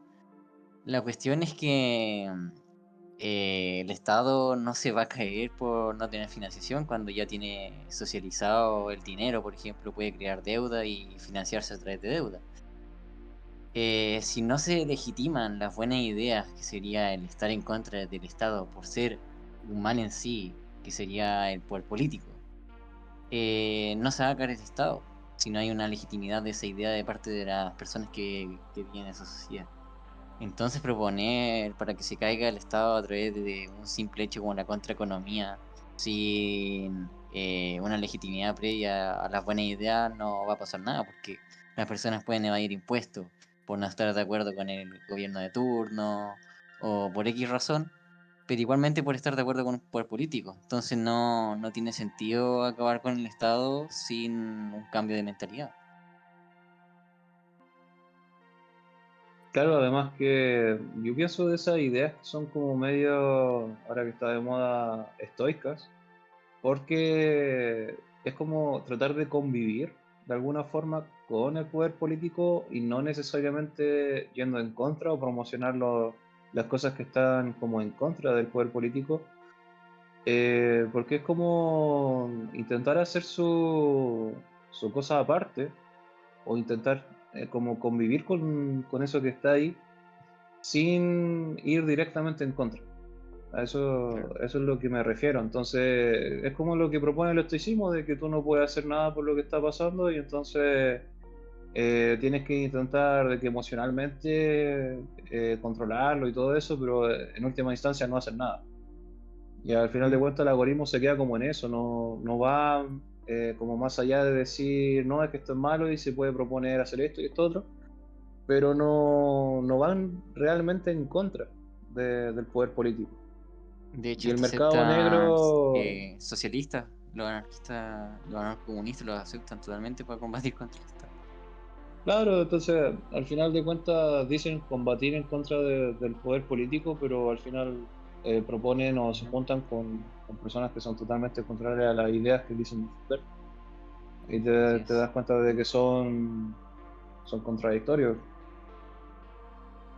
Claro. Y Igual cabe bueno, recalcar que, para acotar un poco, que evadir impuestos y comprar y vender en el mercado negro es totalmente legítimo. Lo que acá se dice es que no es una solución al problema per se, sino que actuar en esas circunstancias es solo una defensa de los derechos de propiedad, pero no promueve la idea de los derechos de propiedad. Eso sería. es que no está atacando lo que está realmente mal. O sea, ataca un síntoma. Como dije en otros capítulos pasados, el mercado libre, o sea, el mercado libre es un síntoma, o sea, el mercado libre, el mercado negro, perdón, es un síntoma de un mercado regulado o de un libre mercado que antes funcionaba bien y que después se empezó a regular, entonces fue necesario un mercado negro. Entonces, el promocionar un mercado negro no tiene sentido porque estás como utilizando un síntoma o fortaleciendo un síntoma para resolver el problema, cuando lo que tú tienes que, a lo que tienes que ir es tratar de solucionar el problema mismo, que sería el poder político. No quedarte Así solo es. en la cuestión económica, porque el poder político no solamente es un problema a a nivel económico, sino también es un problema a nivel de, de todo tipo de derechos.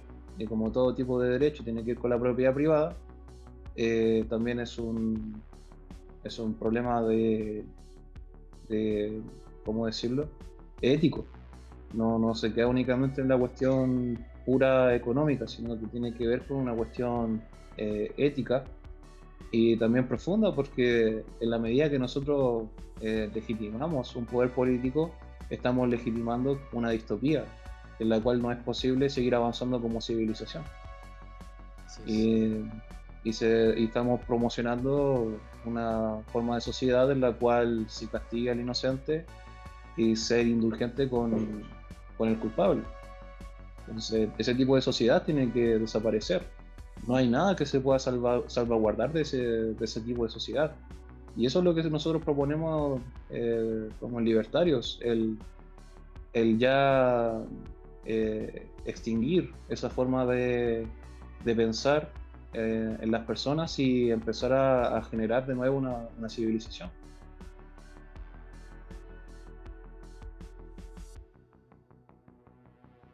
Acá tengo otra pregunta que viene siendo, él es nuevo, está viendo el stream por primera vez, se llama Emanuel Cortés. Pregunta, ¿Mm? ¿estás o están a favor del partido o movimiento libertario? De no ser así, ¿por qué? Bueno, eso lo hemos respondido en podcast pasado, pero yo creo que igual valdría la pena responderle. ¿Alguien Bueno, le responde al otro? vale. Bueno, el partido o proponer un partido para solucionar los problemas sería solucionar un problema a través de un problema. Sería el poder político. No se puede hacer el bien a través de un mal. Entonces, proponer que se puede cambiar cosas a través del poder político es una contradicción con el libertarismo que está en contra del poder político. Entonces, no sería una solución, sino que sería un mal y no sería libertarismo. Al proponer que a través de medios políticos, que sería a través de impuestos, de la legislación inmoral que sería el Estado, hacer cambios reales. Cuando sea un Estado mínimo, un mayor Estado, la injusticia es la misma, solo que las personas se ven más afectadas a través de la utilidad.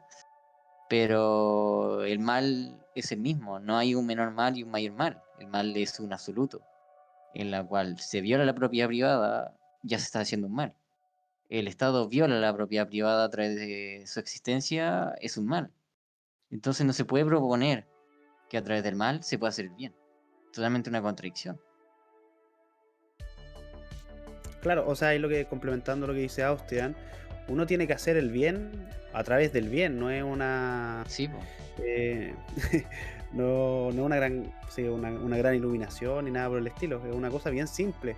Que al principio la gente, como está acostumbrada con el tema del poder político, del día a día y todo, no se da cuenta, pero al final el libertario quiere hacer el bien a través del bien, no es nada del otro mundo.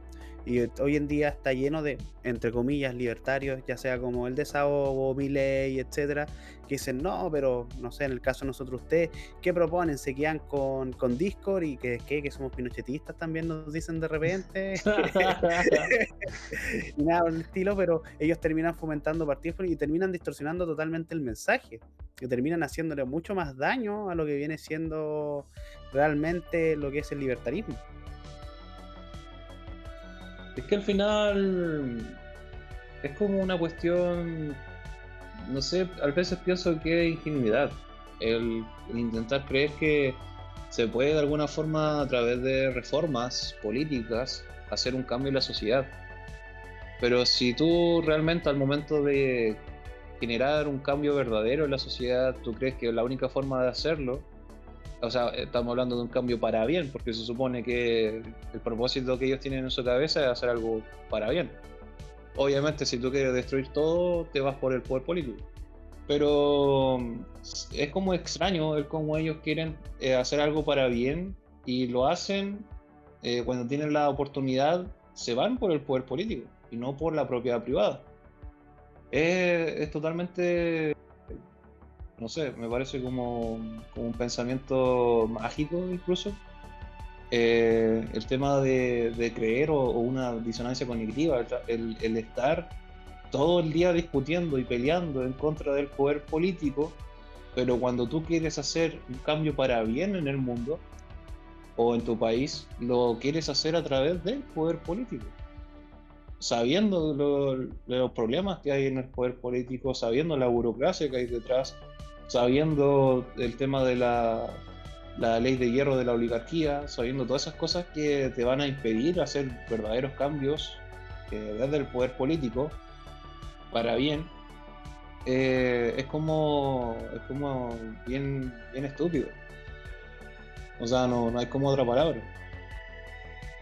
Y si ellos saben que al final de cuentas lo que están haciendo está mal, entonces son malas personas. Y si están justificando el robo, están justificando el poder político, están justificando que nos dominen unas personas que son totalmente determinables por ejercer esa dominación. Entonces, ellos son quienes tienen que ser a cada rato denigrados desde el movimiento libertario o desde el libertarismo, porque eso al final de cuentas trae consigo una desinformación para las personas que de verdad estén interesadas en aprender, que de verdad tengan las agallas para hacer buenas cosas y que terminan quedándose ahí estancadas en un poder político que incluso es totalmente eh, ¿cómo decirlo?, negativo para todos. En vez de estar haciendo cosas buenas, en vez de estar estudiando cosas que realmente importan, en vez de estar, eh, no sé, emprendiendo o haciendo proyectos que vayan en concordancia con el libertarismo, no están haciendo eso, están perdiendo el tiempo buscando gente o haciendo proselitismo político para unir más a las bases o para hacer cosas de propaganda y esas cuestiones que al final no tienen ningún sentido. O sea, podemos ver lo que pasó con el partido político libertario que se hizo en Estados Unidos y lo que al final de cuentas dejó. Es totalmente un fracaso. Y tampoco nos podemos quedar como en esa cuestión del utilitarismo, de no, es que la única forma de hacer buenos cambios o cambios grandes es a través de la política, no hay otra forma.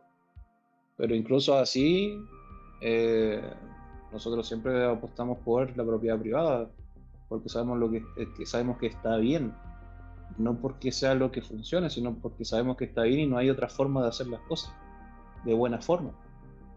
Y si tú te vas por el utilitarismo, terminas, al final de cuentas, justificando cualquier cosa.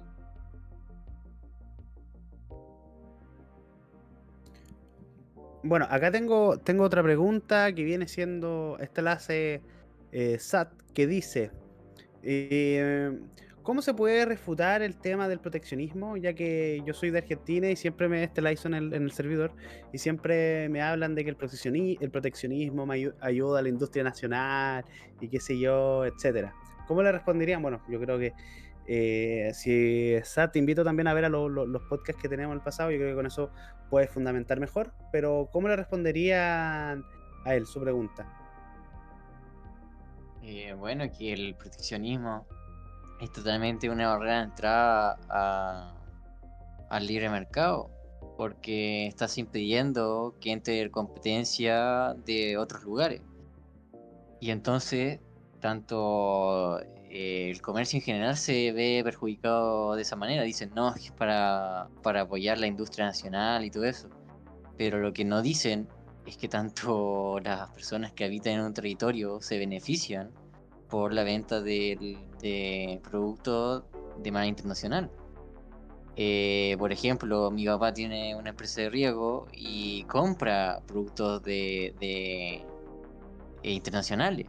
Y si viene el Estado arbitrariamente dice, no, es que tenemos que cortar la industria internacionales porque están quitando competencia a las nacionales, los más perjudicados van a ser las personas que compran internacional y producen a través de esos medios de producción de superiores o bienes complementarios, los bienes de consumo, como sería el riego.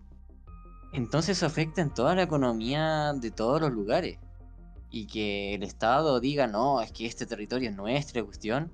¿Quién es el Estado para decir que es su territorio? Cuando el Estado es un ente totalmente arbitrario que viola la propiedad de las personas y a través de su coerción se dice que es el dueño de todo cuando no lo es. Es un propietario ilegítimo que debería ser destruido y que el comercio debería ser libremente para todas las personas. Si tú quieres comerciar con una empresa de otro lugar, bienvenido seas. O si no quieres comerciar porque no te gustan sus costumbres, no sé, no te gustan las costumbres de un chino porque X razón, no tenías por qué comerciar con él. Pero ¿por qué vas a impedir que otro comercie con esa persona si se beneficia de eso? No tiene sentido violar la propiedad de la otra persona porque tú dices que va en contra del pueblo, cuando no puedes saber los beneficios del pueblo. Cada persona tiene sus satisfacciones particulares que se benefician a través de la propiedad privada, que es un bien en sí.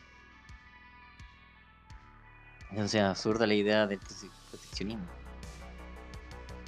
Claro, además que eso viene de políticas económicas re añejas que son del Mm. mercantilismo, cuando Sí, una cuestión súper vieja. controlaban la importación es porque tenían que ver si es que salían más cosas. Bueno, esto al final de cuentas los mercantilistas hacían más que nada el tema de los metales preciosos como el oro y la plata. Entonces, si salía más oro y plata, era algo negativo para la economía y tenía que intervenir el poder político para poder mantener eso dentro del país. Al final de Claro. cuentas, la acumulación de la riqueza, según ellos, era mientras más oro y más plata tuviera el poder político, mejor. Entonces, por eso entraban a hacer cuestiones de proteccionismo para evitar que el oro en el mercado se saliera para comprar otras cosas al extranjero. Ahora, Pero esto tiene consecuencias muy negativas para todo lo que es la economía porque estás inhibiendo que hayan medios de producción que son mejores, que se producen de una mejor forma en el extranjero que en tu país.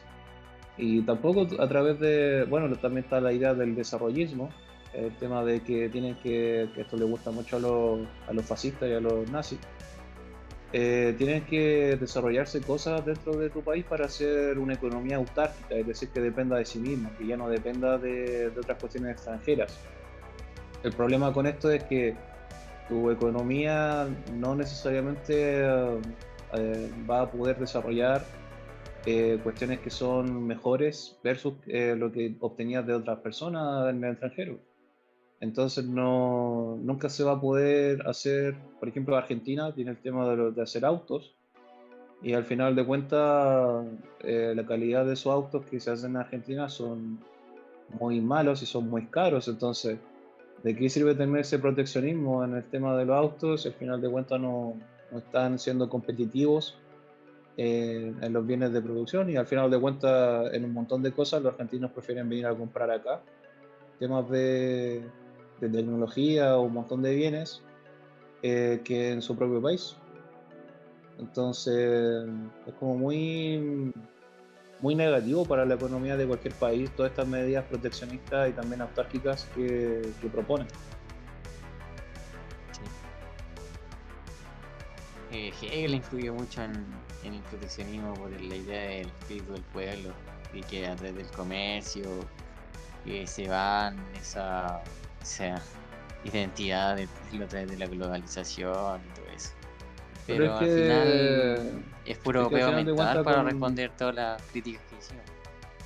es que al final de cuentas con el Volkswagen, que es lo que propone Hegel, y bueno, y también después con las revoluciones conservadoras se propone esta identidad del pueblo con movimientos de socialistas, y por eso hoy en día cuando se habla del pueblo, y tú te pones a hablar de eso del pueblo, es como que tú estuvieras hablando de un concepto socialista, que de esa fecha que ocurrió hace un montón de tiempo atrás, las revoluciones conservadoras, se quedó esa cuestión del pueblo, incluso en la jerga soviética. Entonces, es como una cuestión que apunta a una colectivización de la identidad de las personas en cuanto a su identidad nacional. Entonces no hay una, ¿cómo decirlo? No hay una cuestión verdaderamente desde el individualismo metodológico que apoye No, claro. ese tipo de ideas. Al final de cuentas es totalmente lo contrario, sería un holismo metodológico. Ujú. Y Sí, aquí pues, y tengo ahí las están dos todas últimas las falacias preguntas. generalizadas y todo eso. Exacto. Bueno, todo lo malo termina derivando en Hegel en todo caso. Todo lo Sí. malo Sí, sí. lleva a Hegel. Mira, tengo las dos últimas preguntas. La primera dice, ¿cómo podrían responderle a alguien que te dice de que la desigualdad es un problema? Y la segunda pregunta, que la hace mi tocayo, que también se llama David, pregunta, ¿qué opinan de Hannah Arendt? No sé por cuál pregunta quieren partir. Yo creo que por la de la desigualdad. Mira, yo te voy a responder la de Hannah Arendt y el Austrian la de la desigualdad, que es más sencilla porque Hannah Arendt tiene que ver con cuestiones filosóficas detrás. Vale. Bueno, la Hannah. desigualdad. Dale, Empieza tú. responde tú. No, dale Ah, tú. bueno, la desigualdad, dicen que hay un problema porque la desigualdad de elecciones produce ofuscación del individuo y todo eso. Pero eso es derivar algo totalmente en juicios de valores y cosas que no se sabe de manera exacta por derivarse de la experiencia, cosas que son particulares. Pero de igual manera, la desigualdad siempre va a existir por la diferencia de opiniones que se dan a través del pensar. Entonces derivar algo que es un problema cuando es algo que se da por la diferencia de las costumbres de las personas, por su diferencia de utilidad, porque mis satisfacciones son diferentes a las tuyas y así sucesivamente. Y por eso mismo se da la economía, por ejemplo. Tengo una satisfacción y por tener esa satisfacción puedo intercambiar un producto que ya no me satisface y a ti sí.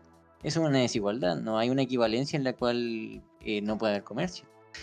Entonces derivan una cuestión de que supuestamente es un problema a través de que ven por la experiencia, pero son solo correlaciones que no hay ninguna causa, cuando la desigualdad es algo que se da a través de los intercambios de persona a persona. Entonces no atacan ningún fundamento, solo a través de datos que dicen, no, es que esto sea por la desigualdad, pero podrían decir cualquier otra cuestión y sería lo mismo. Correlaciones que no implican una causalidad. Sí, Bueno, ahí mismo tú escucháis normalmente a los mainstream, y lo puse en los comentarios, de que no, que la pobreza hace de que, no sé, el pobre tienda a la delincuencia o tienda a hacer el mal, lo cual es súper estúpido, porque al final estás destinando a una persona a decir, oh, no, esta persona está condenada a hacer el mal, entonces no lo podemos juzgar, etcétera. Como si estuvieran destinados a hacerlo. Totalmente. Es que esto viene de uno de los pilares del progresismo, no, o sea, no confundir con el postmodernismo, que siempre se confunde. El progresismo fueron la idea de los años 60 hasta como los 2000 más o menos, que fueron la cuestión ideológica del Partido Demócrata de los Estados Unidos. El progresismo tiene dos pilares. Primero en el sentido económico Keynes y después en el sentido ético a John Rawls. Y John Rawls dice que tiene que haber una justicia social. ¿Por qué? Porque las personas nacen en distintas fases de desigualdad.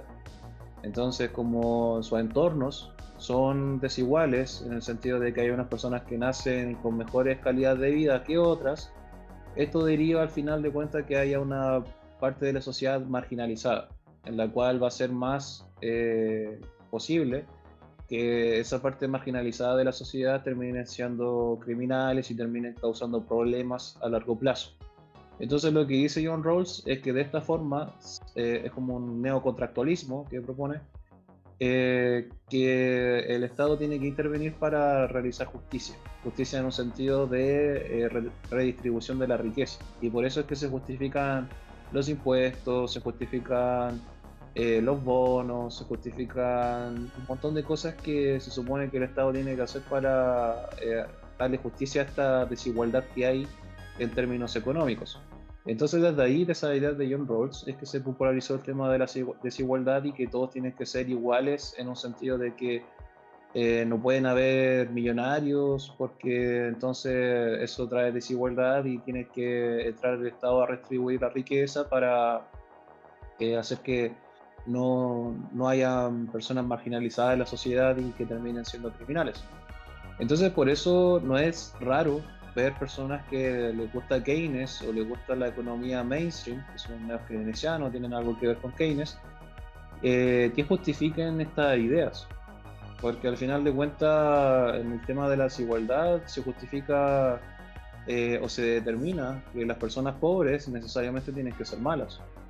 Y por eso es que el poder político, para evitar esto, tiene que meterse de por medio y empezar a redistribuir la riqueza y darle bonos y darle cuestiones para que eso no sea así. Pero lo que vemos es que, y lo que sabemos también por principio, es que las personas son autodeterminadas. Cada uno decide si va a hacer el bien o el mal dependiendo de dónde nazca, da lo mismo. Siempre nosotros decidimos. Siempre nosotros tenemos la capacidad de decidir para dónde va nuestra vida. Y no es difícil entender que hay cosas malas y cosas buenas, entonces no tiene sentido. Y hablando de eso, uno se pone a ver, por ejemplo, lo que ocurre en la India, que sí hay estratos sociales que sí de verdad están marginalizados, que serían, por ejemplo, los intocables, y son personas que se tienen que dedicar a todo lo que tiene que ver con temas de recoger basura, dedicarse al tema de los muertos y todas esas cosas, y son la población más pobre de la India, porque así lo dictan las leyes de ahí. Ahí todavía funcionan lo que se conoce como las castas. Entonces ellos son la casta más baja y uno se pone a ver el caso de personas que pertenecen a esta casta de los intocables, que han logrado ser abogados, que han logrado ser personas de éxito, que han podido irse de la India y hacer cosas por fuera. Entonces, si nosotros nos ponemos a pensar de esa forma de que está la gente determinada que es pobre a hacer cosas malas o a ser criminales, entonces toda esa casta debería ser criminal, pero no es así.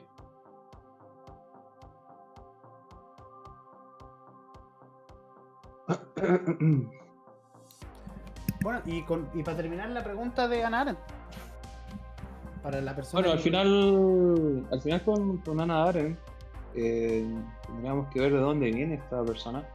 Ella sería discípula de uno de los filósofos más populares, porque muchos dicen el mejor, yo diría que es más popular, del siglo pasado, que sería Heidegger. Heidegger era un fenomenólogo que creía en esta idea de la fenomenología, es decir, que nosotros tenemos representaciones mentales, pero no solamente en un sentido descriptivo, sino también en un sentido ético. Y a través de esta fenomenología es que Heidegger estaría en contra de todo tipo de metafísica, de todo tipo de principio, pero estaba a favor del tema ontológico, es decir, de un ser contextualizado. ¿Con qué me refiero en esto? De que tiene que ser un ser en un sujeto, o sea, o un sujeto o un ser en un tiempo y un lugar, no algo tan etéreo como sucede en la metafísica, de que el ser es lo que fundamenta todo, pero no está contenido en ningún tiempo ni lugar, sino que es universal. Entonces Heidegger estaba totalmente en contra de eso y separaba lo que era el ser de la ontología, o la metafísica de la ontología. Entonces, hay algunos que defienden que eso está mal, que eso está bien, etcétera. Pero lo que sucedió con Heidegger es que cuando vino el tema del Tercer Reich con los nazis, él se unió a esa etapa de Alemania. O sea, él se unió totalmente, era un filósofo de cabecera de los grandes cargos del Tercer Reich. No era que él lo hizo porque no le quedaba de otra, o si no lo iban a matar, o lo hizo para salvar a alguien, no. Él sabía lo que estaba pasando. Eh, Después se reveló con el tiempo unos escritos que él dejó, porque generalmente para estudiar a Heidegger se utilizan los libros que son anteriores a esta época de su vida, pero después se revelaron unos escritos los cuales los dejaba ya con la total evidencia de que era un racista, de que estaba de acuerdo con todas las ideas del partido nazi y todo eso. Entonces ya no podría salvaguardar nada de decir, no, es que era una persona inocente, sí, que lo hizo porque lo hizo como en contra de su voluntad, etc. No, el tipo era un nazi y así se tiene que recordar. Y Hannah Arendt era una de estas filósofas que era su discípula, que, que estudió con él y que además después cuando pasó esto de que Heidegger se hizo nazi, Hannah Arendt, como es judía, se alejó un poco de todo este tema, pero al final de cuentas lo defendió mucho a Heidegger. Y además de cuentas también seguía este tema de la ética en un sentido eh, de, de fenomenología. Y el problema con ver esto es que Hannah Arendt hizo una crítica a la ética kantiana en un libro que se llama La banalidad de la maldad, en el que decía que el deber, o las personas que se guiaban por el deber, eran muy fácilmente guiadas a hacer cosas malas. Por ejemplo, si tú tienes un principio en el que tú dices, este es mi deber y tengo que cumplirlo, si ese deber implica matar gente inocente, entonces tú vas a hacerlo porque tienes que cumplir con tu deber. Porque Hannah Arendt lo que vio fue estos juicios que se le hicieron a altos cargos del Tercer Reich, y ahí las personas, según Hannah Arendt, no eran personas malas, sino que eran solamente soldados que seguían órdenes y a través de estas órdenes terminaron haciendo cosas totalmente abominables. Por eso el libro se llama La banalidad de la maldad. Y esto también algunos lo justifican con los experimentos de las cárceles que se hicieron en algunas universidades de Estados Unidos, en el que colocaban algunos individuos que no se conocían entre sí, que eran presos, y otros que eran gente que se, que se encargaba de administrar justicia o que cumplía la función de gendarmes. Entonces ahí se daba que las personas que estaban como en su deber de mantener eso como en orden, empezaban a hacer cosas totalmente abominables, como pegarle a gente inocente, porque ellos sabían que estaban en un experimento. Entonces como que ese experimento se les fue de las manos a la gente y los tipos que eran gendarmes empezaron a pegarle a los presos, empezaron a hacer cosas eh, muy muy deprimente para lo que era. Y en ese sentido, como que eso apoya la teoría de Hannah Arendt.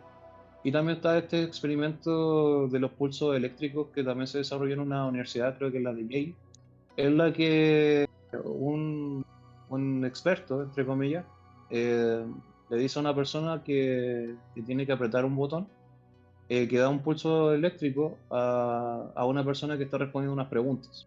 Entonces aquí el sujeto de prueba es el que está a cargo de apretar el botón. Entonces el tipo dice, o sea, el científico, el experto le hace la pregunta al tipo a la que le tiene que dar el pulso electromagnético o la electricidad, y que cada vez más va aumentando el voltaje por cada pregunta incorrecta. Llega a un punto en el que, el sujeto de prueba tiene que apretar el botón para matar a esa persona que está recibiendo los pulsos. Obviamente esto es todo guionizado y no hay una persona que de verdad esté recibiendo esa electricidad, pero el sujeto de prueba no lo sabe. Entonces al final el experto le indica que tiene que apretar el botón porque él es el experto y él sabe lo que está haciendo y tiene que cumplir con su deber de hacer eso. Entonces la mayoría de personas en ese experimento terminan matando a la persona que recibe la electricidad. Y eso también como que aportaría cierta evidencia de que Hannah Arendt estaba a lo correcto. Pero aquí Hannah Arendt no critica en verdad la ética de Kant, porque al final de cuentas no todo deber es un imperativo categórico. Si nosotros nos vamos a la ética kantiana, Kant no propone que todas las cosas sean un deber y que todas las cosas tengan que cumplirse como un imperativo categórico, sea cual sea la orden, sea cual sea lo que te digan que tengas que hacer. Hay una estricta cualidades que tiene que tener un imperativo categórico para ser un imperativo categórico y que eso sea totalmente bueno seguirlo. También las máximas que propone Kant también son muy restrictivas, no son cualquier cosa.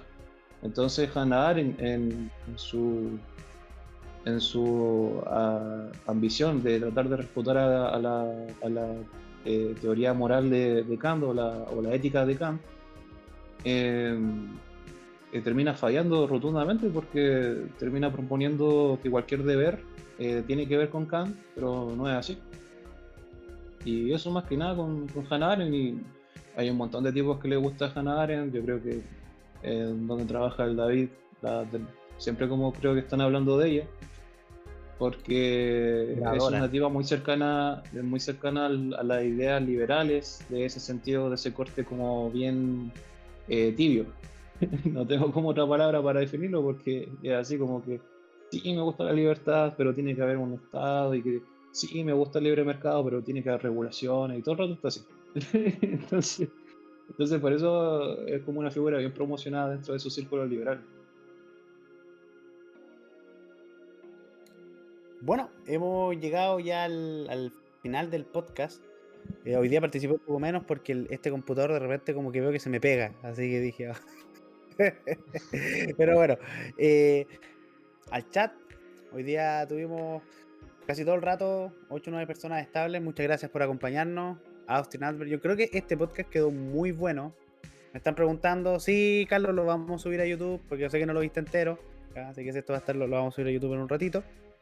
Así que eso, chicos, más libertad, menos monopolios. Grande. Mira, escribe un chico nuevo, Alex Sala, grande. Más libertad Claro. y menos monopolios, que no existen los monopolios. Claro, no menos, porque esa es otra cosa, que Hayek en su liberalismo radical, en su minarquismo, en su libertarismo, casi a ANCAP, dice que al final de cuentas el tamaño del Estado no importa. Porque mientras a ti el poder político te diga en qué va a usar ese dinero, o lo que va a hacer en tu contra, tú ya estando informado, entonces tú ya como que de cierta forma tú te correspondes con eso.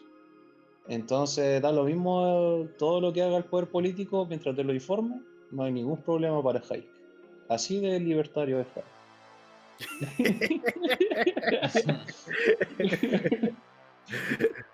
No, pero es que si anarquismo hayekiano. Claro. Anarquismo hayekiano con poder político. Oh, qué bonito. Ya. Entonces, chicos, nos vemos. Bueno, mira, todo eso, Ale, pues, yo no sé si llegaste hace poquito, pero todo eso lo respondimos en el stream de hoy. Ahora hemos tocado otros temas, en otros podcasts pasados, y esto va a ser subido, por si lo quieres ver después. ¿No? Porque yo lamentablemente me tengo que ir. Así que, Austrian, Advert, Muchas gracias. Ale también, muchas gracias por estar acá. Al chat también, gracias por acompañarnos. Y nos vemos mañana. Mañana nos toca arte y vamos a hablar. ¿De qué vamos a hablar mañana? ¿De qué película? Para que Taxi se vayan Driver. programando. Taxi Driver. Taxi Driver. Taxi Driver. Así que chicos, nos vemos. Austrian, adversario, chat. Chau, Un chau. gusto. Buenas noches a todos. Buenas Gustazo, noches. Buenas noches. Que que unan estén bien.